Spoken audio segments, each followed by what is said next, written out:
programme 2023-2025 mis en œuvre par le DICAF au Niger est étroitement aligné sur les politiques et stratégies du gouvernement nigérien. À l'heure d'une sécurité humaine, la diffusion et l'appropriation par les parties prenantes au niveau central et décentralisé des politiques, stratégies et lois relatives au secteur de la sécurité et de la défense est un impératif pour relever les défis identifiés.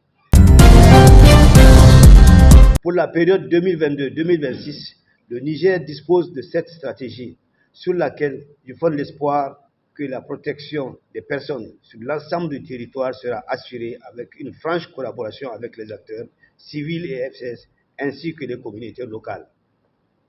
Dans le cadre de la mise en œuvre de cette stratégie, un comité technique de pilotage composé des cadres expérimentés de l'ensemble des forces de défense et de sécurité et des représentants des départements ministériels et institutions, structures concernées par la question sécuritaire, a été créé et mis en place. Il est chargé de conduire les activités prévues, de suivre et d'évaluer le niveau de réalisation des axes stratégiques. Le présent atelier de vulgarisation du document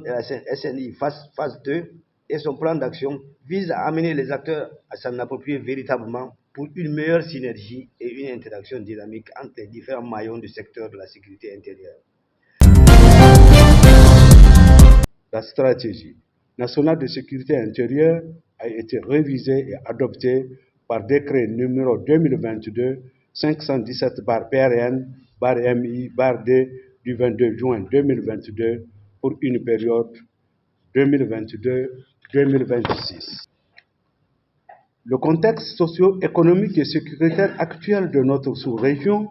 nous rappelle l'évidence qu'il n'y a point de développement sans sécurité et que la sécurité est l'affaire de tous. C'est pourquoi, à travers la stratégie nationale de sécurité intérieure, les acteurs étatiques et non étatiques, notamment les institutions publiques, les forces de défense et de sécurité, la chefferie traditionnelle, les leaders religieux, les organisations de la société civile, les femmes, les jeunes ou la jeunesse, les associations, les ONG et les communautés rurales, chacun est invité à pleinement jouer sa partition. Chers invités, vous conviendrez avec moi que le présent atelier présente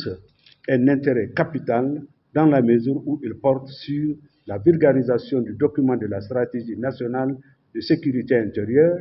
qui vise à faire du Niger un espace de paix, de sécurité et de stabilité favorable au développement durable.